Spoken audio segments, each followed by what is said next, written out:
to be the one big staple that he's constantly coming out. Turns out people do not like dying to Draven, which is pretty understandable. Snowballs, we've all been against that Fed Draven. We all know how it goes down, and Braum now going to be the last ban here on the side of Vitality, so bot lane, really the center of attention. Yeah, and that makes sense. You have a guy like Attila in this game, so you don't want to give him a lot of firepower like the Draven. Sylas, I actually think, I was talking to Ender about this. I think that Sylas still works fairly well on a red side counter pick, because then you kind of get to check out the field of competition, see what ultimates you have available to you. But we've seen a lot of Sylas bans go down on the blue side, and I think that while he's still a high priority, even though we haven't seen him executed in the LEC, that he's constantly going to sit there until someone is able to get their hands on this champion and really show what he's made of. And I want to see when we're going to get that opportunity to find Sylas, but for now, he is not going to get locked in. Instead, we are going to get the Urgot first pick, most likely going in the hands of Cabo. That is his most played champion at 4 games. This will be his 5th if he does select it, up against Werlyb Sion, and of course the Alistar locked in for Dreams. And I had 3 things that I wanted from a Vitality draft. I want Cabo on a carry, I want Jiizuke on a comfort pick, and I want Mowgli on a playmaker. Now, normally that means it's something like Mowgli's Olaf, but something that he can impact the early game, and we already got 1 out of those 3 things with Cabo taking a huge pick like Urgot. And now, so we're seeing the Caitlyn locked in as well, locked in very early into the Alistar. Of course, some unique options there with the net to get out of the head, but pulverized. Now potentially paired with the Morgana. Ooh, we heard rumors about this lane on 9-3. It is going to get locked in, so a lot of pushing power. Such an obnoxious lane to play against. Now, Alistar is a great comfort pick for Dreams. It's been one of his more successful champions. He looks more comfortable on it. That said, usually Alistar's played with the Kai'Sa, and VIT's talked about it early on today. I'm going to echo the sentiment. I feel like Kai'Sa, in the current itemization, that pros haven't really decided how they want to build her. With the adjustments to Stormrazor, you can no longer just grab that as a first item, so I think that they will pivot on the ADC pick, and it's no longer just about the Kai'Sa Alistar combo, but now the Alistar Jinx.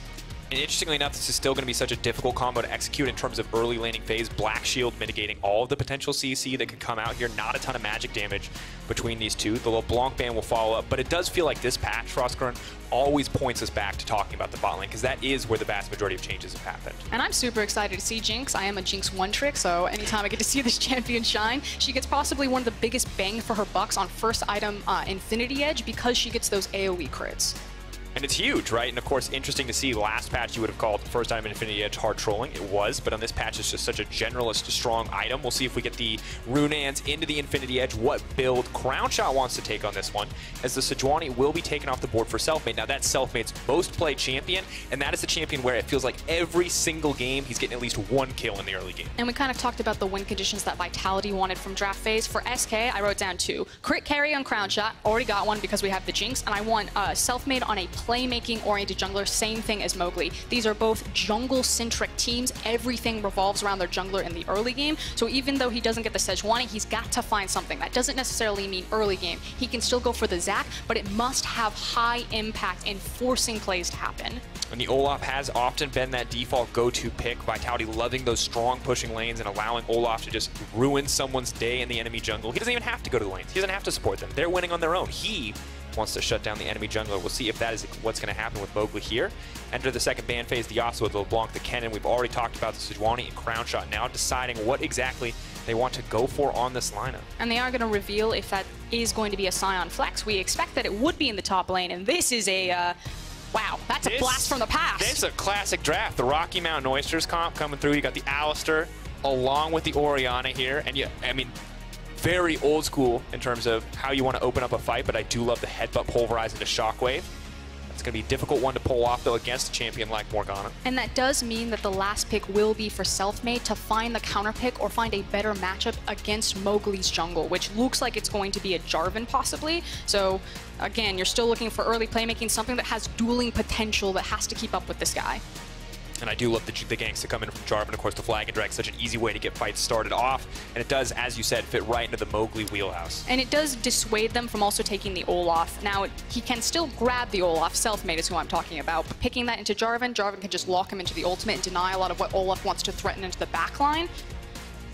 And now gonna have the Zoe locked in, so a lot of pick potential actually coming through on this team with the Jarvan to kick the fight off, the Morgana binding, the non-committal CC of both the Morgana and the Zoe in the form of Sleepy Trouble Bubble. So it's gonna take some smart positioning here from SK. If they walk into unwarded territory, it feels like they do just get deleted, but They respond to some of this pick potential with some playmaking potential of their own. I love seeing champions like Lee Sin in a game. It does mean that Selfmade is going to be on a way more aggressive pick than we're used to seeing him on. The Lee Sin, a good look.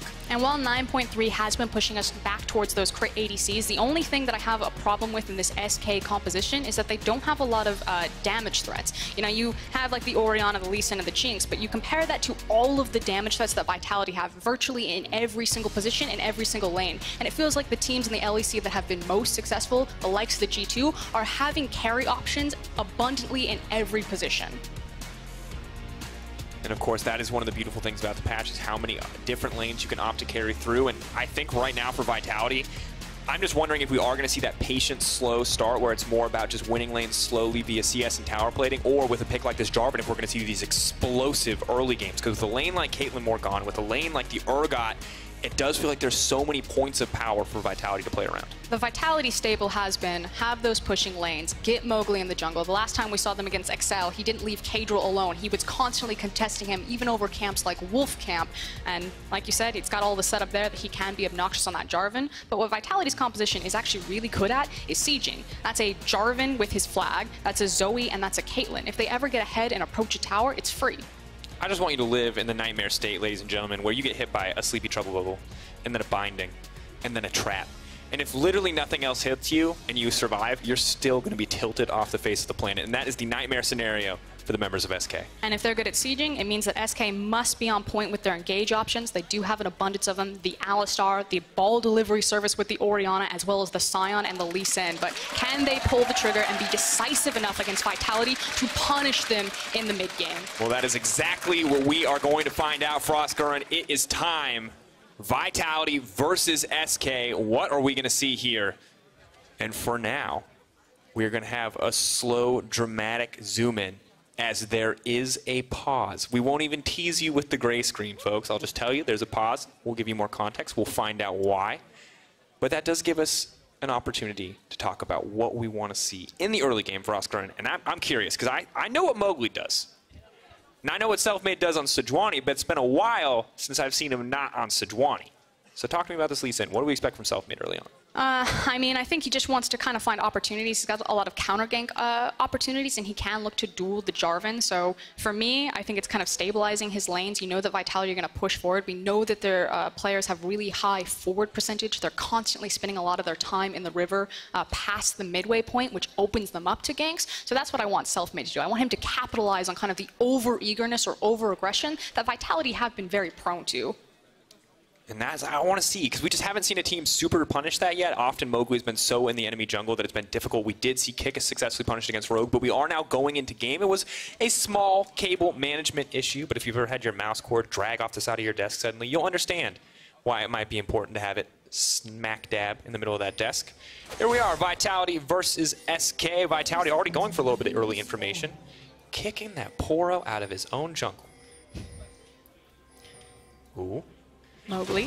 Selfmade definitely feels okay about this one. Lee Sin level 1, crazy strong, but Urgot just shoots him in the face.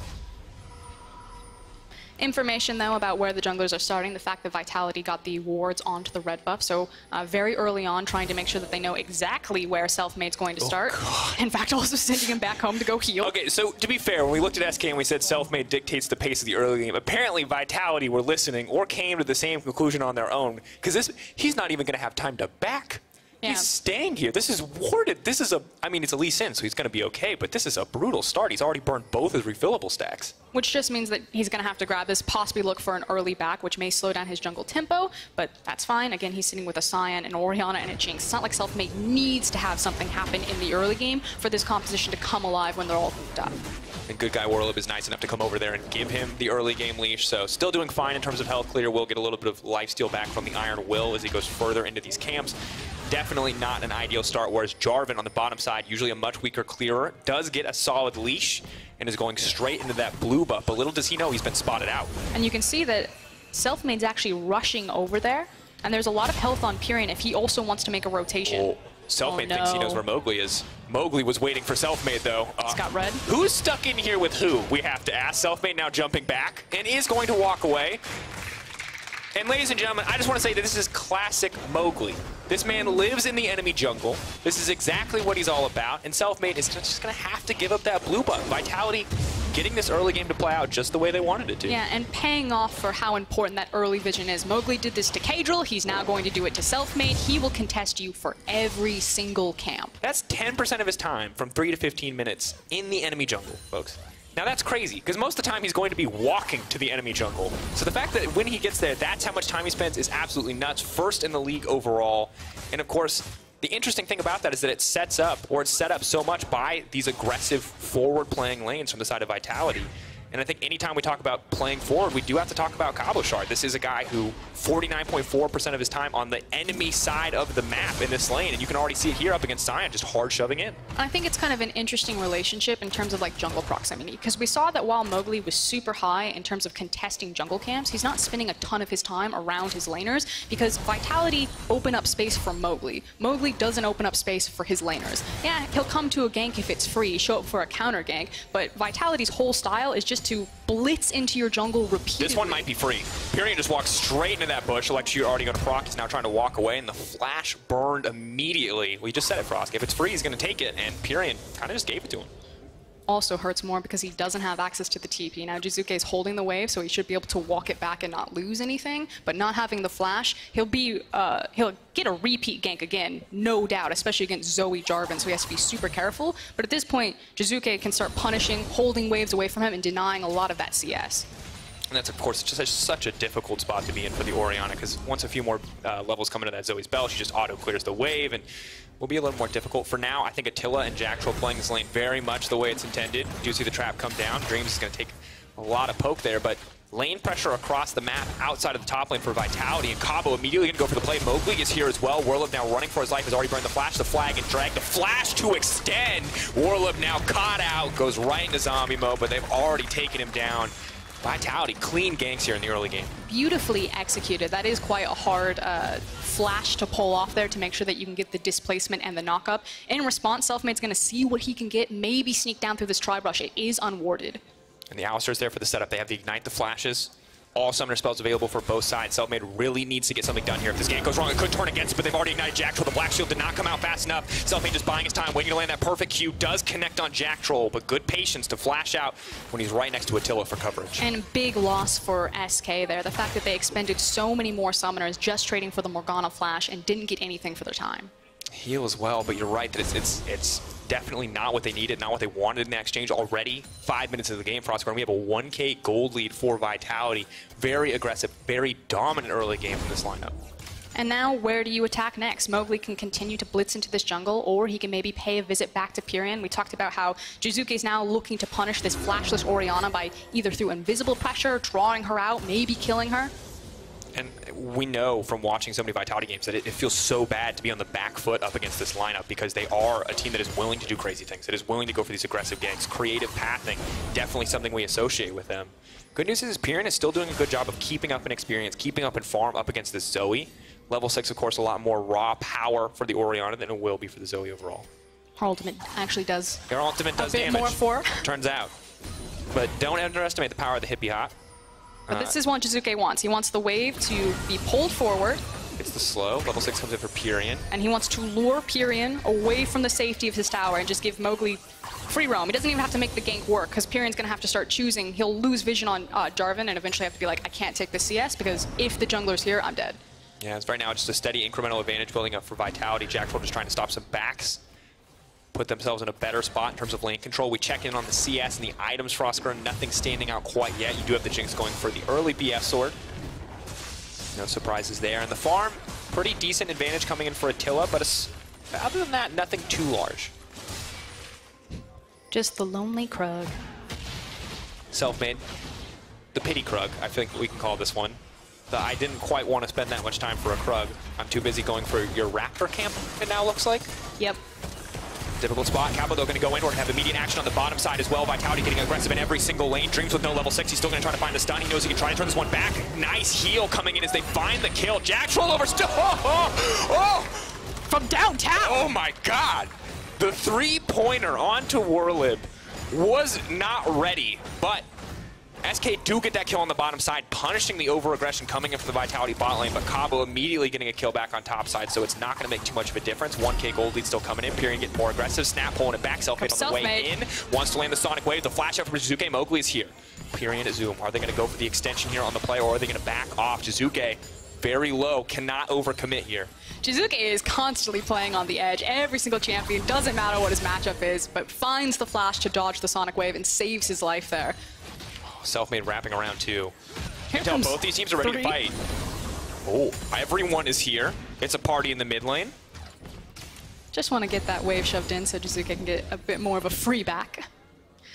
But yeah, felt like the observers weren't ready. Werlyb wasn't ready. That was a long-range Urgot ultimate. Can't wait to see the replay on how that one happened. They just can't be in two places at the same time, Oscar. They can't.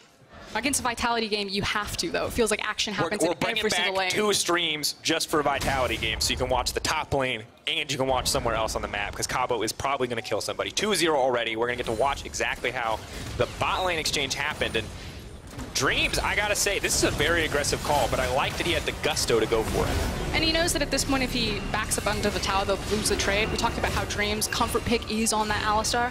Come on, show me that. There we go. There we go. What happened here? So Werlyb, oh god, he gets hit. And then Cabo just goes, yeah, I'll wait. It's cool. Hey, buddy, not a great ult, but at least it looked nice. Ooh, yeah. I don't get to see that interaction a lot. That was fun. The slow motion Urgot ult is just vicious. I'm just glad it's the Robo Scion skin and not real person or real fleshy Scion. It's a little grotesque for me. Anytime you use the word fleshy, yeah, probably. maybe not. We check in on the bottom lane, though, and that kill has seemingly reinvigorated Crownshot and Dreams on the bottom side of the map. Selfmade also feeling a little bit more comfortable to play around the bottom side. They do have to respect Mowgli. Both these junglers a little bit off their Warrior enchant, obviously significant boost in damage. Going forward, Attila going to kick him back right as he sees it. Clean play, waits for the Black Shield, and then just instantly commits to the Morgana. SK firing back in this early game. Beautiful combo right there, and that's exactly how they want it to work. Although Pirean does need to be careful. If that connected, it could have been disastrous. Not a lot of mana, though, on Jiizuke. Absolutely the case, and of course, as we approach 10 minutes, the gold is suddenly evened up. Gotta say, SK, after what was a pretty rough start for Selfmade to the jungle, have done a very good job of making the most of a difficult early game this Lee Sin, getting a lot done on the bottom side. Unfortunately, though, it's still a long way before this Jinx is really up and running. The Dragon, just kind of I don't want to call it a pity prize, because Cloud can mean a lot, especially on a composition that can struggle to find engagements outside of the Scion ultimate. That movement speed is always going to be incredible, but you know, it just feels bad to win the bottom side as hard as they are and not have access to something like a mountain, like an Infernal. Difficult spot for sure. Drake RNG, sometimes you win, sometimes you lose. But Frostguard, it's interesting, once again, I want to shift our attention to the 80 carries and the itemization coming out, because you brought up that the Jinx feels like one of the strongest users of this Infinity Edge, and she is getting closer to that point, but another really strong user is the Caitlyn, just due to those kind of crits built into her kit. And I'm just curious, who's actually going to be able to take off in this bottom lane? Right now, it's Crownshot, 2-0-0, something I didn't expect to be saying when we headed into this lane. And it feels like crit ADCs are also a really nice band-aid for Crownshot's performance. He really kind of struggled as we shifted more over towards the Lucians and the Ezreal. He wasn't as impactful as the likes of someone like Upset. He was more known as a Xayah player, you know, back in the Spanish league. So something like a Jinx fits better into his MO, and you can already see a lot more confidence coming out. Yeah, and I think what's interesting is how greatly 9.3 has changed. We already saw Fnatic earlier in the day, and now we see Boots 2 coming out along with the pieces for IE, so it does feel like Crownshot fully committed to just rushing that Infinity Edge as quick as possible. And it is a pretty standard way to itemize through the initial rush for IE by completing your Zerker's Greaves and then having the 2 flat AD items from the Infinity Edge. It allows you to push the towers really well because you have the attack speed as well as the flat AD. So this tells me that Crownshot just wants to shove this one in, and if Selfmade is successful in the bottom lane, they can start stacking all their members down here and try to break a very early structure. And Jinx pushing power is, of course, legendary. The minigun attack speed steroid early on is so good. And last time we saw this champion, realistically, we won't count that one game that it got played by Fnatic, kind of fell south, there weren't tower plates. So now it just feels like when Jinx has a lead this early in the game, those plates are just, free. That just has her name on it. Just write Jinx on the tower for her. Just let her know that all of that gold can go right into her pocket with this kind of push pressure. Which is why all of the pressure from SK is now mounting down here. As you can see Pirean constantly cheating down here. They're throwing down all of this offensive vision into Vitality's jungle. So what is Mowgli's counterplay? For now, it looks like he's focusing on Pirean. Pirean burning through a lot of that mana pool, but he's smartly playing towards the bottom side where he has Selfmade to back him up. And Selfmade, very confident stepping into the jungle here, not afraid to go toe-to-toe with the Jarvan after the initial health disparity we saw early on. So your options are, because you have the TP from Cabochard, you can try to match down here, or Mowgli and Jiizuke would then try to have a party up on the top side and split them out. Mowgli pulled back. They're going to try to burst him down. It looks like they are going to be able to get it. The kick, not going to be necessary. Pirean coming through. Kick comes out. Going to snag that one as well. Yeah, indecisive. They try to walk into the jungle, which SK have owned and walk straight into a trap. Very well done. Well played. Now Crownshot going to be able to grab a few more tower plates. Once again, so much gold just being funneled into this Jinx. Selfmade is here as well. They've got the Demolisher proc. This is going to be tower first blood going into the favor of SK and Vitality. That confident 1K gold lead we saw just a few minutes ago just absolutely deleted. It's SK in control. And now it's about where did they go next. The formula should be that because it's Cloud, there's not a huge priority to play around the Dragon, that they can now swap this up into the top. And again, it's kind of onus on Vitality. What do they do to put a hurdle or a speed bump into SK kind of rolling through the numerous steps of this early game? Yeah, and Werlyb, despite going very far down in this lane in terms of dying twice, in terms of, the CSR discrepancy of 15, he's holding on to this tower. It is difficult for Cabo to just run face first to this tower, and Jinx is not going to have that problem if they go for the lane swap. It is a difficult spot where your most fed member, the Cabo, with this huge bounty, can't get a whole lot done. Just picking up free farm, he can still be quite a big threat in these team fights. That's where Vitality have defeated a lot of teams when kind of their plans went sideways in the mid game. They just find a big team fight and then rocket into a Baron. Ooh, and now I'm wondering if they want to take a big team fight, if they want to go for that, if that's going to be what they look for now. We do see, as predicted, you talked about swapping the lanes. Sion going to be left to hold on to that bot lane tower as the trio of the Alistar, Lee Sin, and Jinx are going to set their sights on the top side of the map. It feels like they're going to need to pull in some backup if they want to win this 3v3 on the side of Vitality, because you can see Dreams, the way he's moving in that bush. That is a bloodthirsty cow right there. That is a pajamaed up, bloodthirsty cow. He is looking for the play. He's looking for an opportunity. What do you do in your pajamas? I'm saying, I just want to specify because I feel like this skin deserves more attention than it already gets. Which one is that? This is Pajamaster, is what I'm going to call it because I forgot the real name.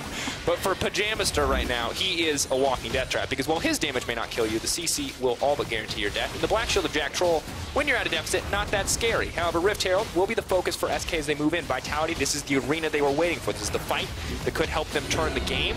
But they're not going to contest it. They're going to give that one up. And we talk about how SK are a very clean, fundamental League of Legends team. I do want to point out, Pirean rotated over early. He made sure that the wave was shoved in. Sion was even moving up, which is why Werlyb is late to pick up this wave down here. So all of SK were aware. The call is the Rift Herald. They've moved their top laner over. Their mid laner has already cheated and locked out Jiizuke. And so a very nice, crisp, methodical pickup of the Rift Herald. It's a good look, and SK not skipping steps here in the mid-game. They've started to build a lead. They're going to keep trying to grow it. We have to see where the Rift Herald goes, though. That's going to be the big question. It is in the hands of Selfmade, so for the next few minutes, going to have to keep our eyes on that Lee Sin. He's going to dictate the pace of these towers falling down. And you have you have two major options. You can use it in the mid lane because you're competing with Zoe's wave clear. That can be obnoxious. Force it down with the Rift Herald and make it a non-factor so you can break this open into an open map. Or you can team up with this Jinx. And if you use it on a big creep wave and Vitality overstep, you can possibly push all the way through with this Herald. They're definitely going to be able to break this first tower. You've got a Jinx here. You've got the Herald coming in as well. So this one is going to fall to the ground. SK will push their tower advantage up to 2 as a little wave clear comes in for the redemption there. Not going to mean too much at this stage, but this is a big question because we heard about it on the desk, and SK transitioning what has suddenly turned into a very solid early game into a more powerful mid-game state when those towers are knocked down, when they need to make smarter, cleaner macro plays. It might not matter because Mowgli's just going to get solo killed, kicks him, follows him over the wall, the flash out, and they're going to back off, but in comes Dreams. Rocket just goes a little bit wide. The flash Q, Selfmade now wants to follow up. He says, Attila in my sights. Realize he bit off a bit more than he could chew, but Jactroll is already dead, and Cabo can't cancel that TP, but he's going to be able to use the ultimate. The fear will come out. He flashes right in the middle of the team, now trying to go all up against everybody. Cabo and Attila versus the world. Crownshot running first line, flashing out. Pirean should have brought back back the ball, but just could not. Too much damage coming in as Jiizuke takes down Lee Sin on the backside. That is a violent fight, and suddenly Vitality very much back in the game. Yeah, biting off a bit more than they could chew, SK Gaming there, because it was a huge bounty that was gifted into Attila's pocket, I believe. Cabo, also still a massive carry, 3-0-1, still sitting on his own bounty. And repeatedly, it feels that when Vitality start to struggle a little bit in the mid-game, the two members that you can count on, Cabochard and Jiizuke. These guys' ability to play the team fights, to play the map, open up opportunities for Vitality to pick back what have been some fumbled early games. And when we look at this play for Oskar, I love the way Selfmade plays Lee Sin here. Patience, make sure he gets the free Sonic Wave, waits for Mowgli to run before he follows up here. And Crownshot, a bit rough there, but the flash forward, Selfmade is happy to confirm it. Waits for it as he leaves, and Jiizuke will come and clean this fight up here, but I like the patience with which Attila plays this, just slow and steady, knowing Cabo can be the frontliner here. And the Jinx, yes, she does a lot of damage, but she is quite squishy, and Cabo is incredibly strong. Attila flashing forward with that headshot to bring it down, to bring in the shutdown, and overall, just solid for Vitality to turn what could have been a disastrous situation and to finally put Cabo's advantage to good use. And really unfortunate timing in that the Chompers was used early on the Morgana. Didn't even lock her up. That when the teleport came in, you didn't get the free lockdown on the Urgot TPing in on a minion. And now it feels like Vitality are looking to up the pace of this game for Oskar, and they've smelled blood in the water. They've evened up the gold. Yes, there are two clouds on the side of SK, but it's not going to mean a whole lot. They're just looking to trade towers for now, clearing out the creep wave, but SK is still going to break down the tower. Attila will respond with one of his own on the top side. It still feels like SK do have a bit of tempo in this game. However, again, now that the map is open, their composition does thrive when they are put up together. Because it is a lot of long-range poke and siege options from Vitality, champions like the Alistar, like the Scion, and the Orianna Shockwave are going to be incredibly important to force fights so that Vitality can't just set up and try to siege these structures. And I'm glad you mentioned fights, because we heard it from Vedius and Quickshot, and I just want to reiterate. These teams like to fight for Oskar. Look at the amount of kills both these guys get from team fights. Almost 40% of Vitality's kills come from team fight. Even more from SK. You said it, first and second in the league in terms of how much team fighting they are doing. Which is strange because, again, if you look at Vitality's compositions, the fact that they're playing a lot of LeBlanc and a lot of Ryze, yes, those champions can thrive in the team fights, but it feels like Vitality have clinched a lot of wins that should have been losses because of their ability to play side lanes. But it just kind of goes back into the aggro tendency of this team that if you try to brawl with them, Vitality will brawl back. I just feel like SK's composition is a bit better suited for that. And we're waiting. We've seen Clutch Shockwaves decide, I mean, whole games if Pirean can find one here. He's done well so far, but of course struggling up against the Zoe. Not really an opportunity for him to get in range, for him to find that clutch engage or that clutch ult opportunity. And for Oskar, if we're talking team fights, outside of random fight on the top side of the map for a tier 1 tower, what are we looking at next? You want SK to fight front to back because they have the range of the Jinx as well as the AoE crits. And for Vitality, you want to make sure that you land that right there. Jiizuke needs to lay down the poke, use the range of the Zoe and the Caitlyn, find these headshots, find these trouble bubbles, and then look for the all-in engage. For now, both teams playing for that vision, hoping for that ideal setup. It also means that SK need to be much more respectful in how they deny vision away from Vitality, because any information against a Zoe is going to allow her to play fish in a barrel. Oh, here we go. Has to be careful. The flying and drag misses, though. That's huge. He's going to have to burn the Cataclysm. They're not going to be able to kick him back, but he's locked up. But no one is there to follow up. Mowgli has given his life for nothing. Missing that flag and drag cost Vitality so much. Attila and Mowgli both down. And this happened in the Rogue game, and it happens again in the SK game. Attila specifically the guy who's being caught out. And without your jungler, without your ADC, this could be a free Baron for SK. And SK, they have try to cleaned up that mid game. They have found that pick. They might just find this Baron, but Cabo is ready and he's moving in. Jiizuke and Jactroll ready to follow up as well. Have to be careful. Have to respect the Urgot. The ultimate's coming out. They're trying to burn down the count, but the heal is coming in to stop Dreams from getting picked off. They are going to be able to use the ult. That's the multi-man fear. They are going to be able to get the Baron in the end for the side of SK, and Cabo runs into the entire team. He's just not quite strong enough. Shut down right onto the Jinx, right where they want it. Jiizuke running for dear life, trying to get something back, but there is not enough fancy footwork in the world. SK in absolute control. And Jiizuke was trying to be the superhero. He was trying to pull it back for his team, but like you said, just wasn't enough in the tank for him to be the difference maker. Now SK with a huge 4K, approaching on 5K advantage. And this replay brought to you by Alien, where we take a look at it one more time. Now eyes on Attila and eyes on the flag and drag. Beautiful use of the combo from the Orion and the Alistar, and just Mowgli There is nobody around to respond to that engage. Whiffing the flag and drag is the insult to injury, but ultimately, Dreams and Pirean making that come together. And here, I mean, it was an attempted, like, you can't steal it. You have to fight them. You know you've got the Zoe. Unfortunately, she's low on mana, so I don't fault Vitality for looking for that play. It was just lose-lose. They shouldn't have gotten picked out in the mid lane and SK punished. And now they're set up for what could be a very easy siege. You've got the range, you've got the engage threat from the Alistair. Vitality doing what they can for wave clear, but they do not have an Orianna on their side. They got the Zoe, they're trying to poke back, they're getting good damage down, but the tower is the focus for SK. Now the ultimate has come out, immediately gonna get the engage from Mowgli, though he's kicked right back into the fight. They're trying to back up. Still, SK remain in control. Brief pause here, patience as they push into the base. They have lost no one, and Mowgli is already dead. SK very much in control. Jiizuke leaping over the wall, praying to land one of these skill shots. Huge credit to Selfmade right there, making sure he was... Oh, that was a clincher.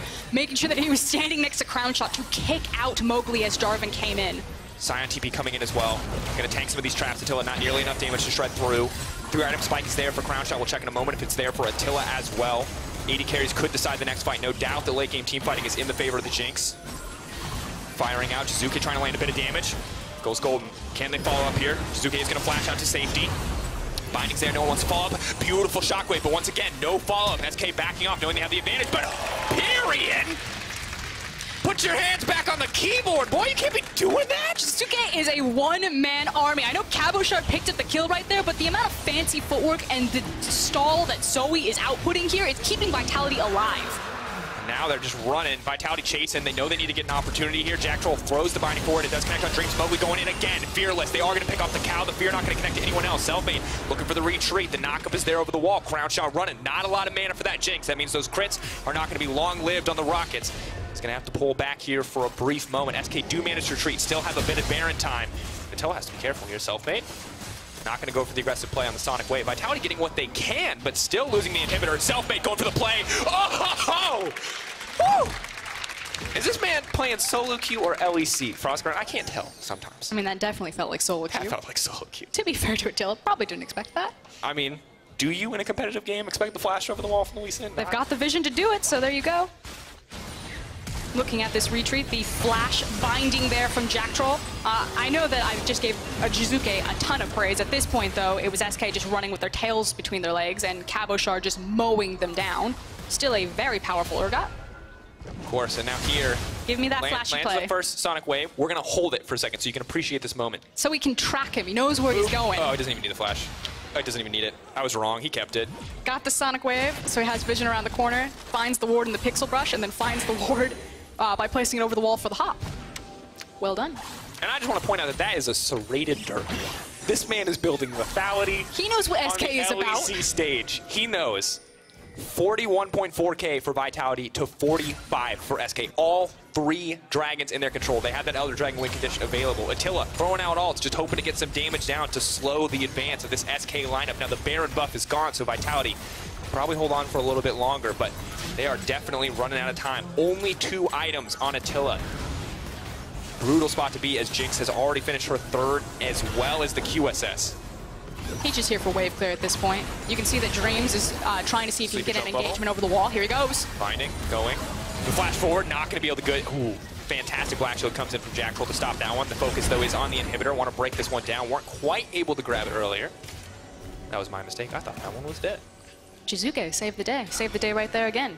And SK have been stalled. Vitality, the iron defense on that single inhib in the mid lane.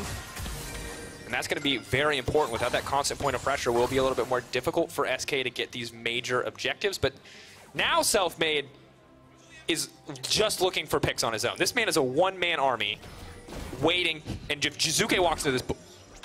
Oh, good portal jump. That was the safest warding option there was, and Selfmade did not follow up. You saw the cheeky ping from Selfmade on Attila in that mid lane.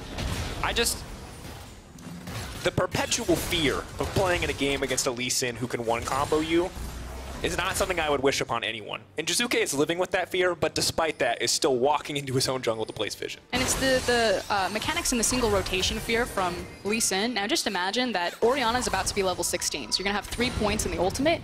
Now, we know how dangerous Selfmade is. Now place an Orianna ball on him and have him rock into the middle of that team fight. SK are going to feel real confident approaching this Baron in 20 seconds. Now they just need to do the due diligence, clean out all of this vision, deny Jiizuke his ability to go fishing with a lot of these skill shots, and take the free objective in the win. So let's talk about the setup. If Baron's going to be all too important, we need to talk about how SK are going to get it done. Now, I know mid-priority is important, but walk me through the steps past that. Okay, you want to make sure that you have mid-priority so you can get your triangle vision down. Now, or you can just two-man it. Or you can sneaky two-man it. Now, SK mixing it up here.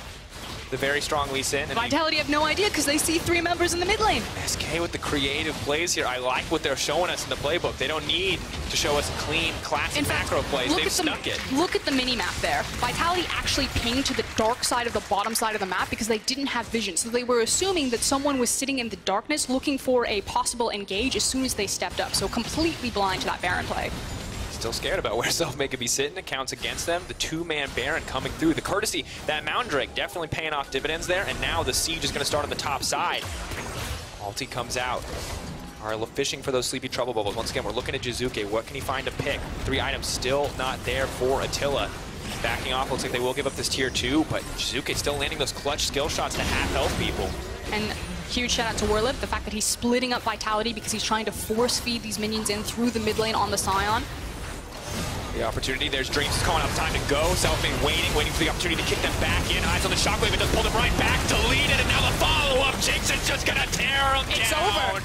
All too easy. She's excited. We're excited. Vitality are looking like they are going to get knocked out here by SK, trying desperately to turn it back. Selfmade, though, coming in for the hero play. Dreams still alive. Will finally go down, but there's the rocket, and Cabo needs to be running. They're not going to let him back to the base. They say, you can stay out here while we break this down, and Crownshot going to use the Jinx. The Orianna from Pirean. One final beautiful fight coming in from SK as they absolutely destroy Vitality in their first match of the week.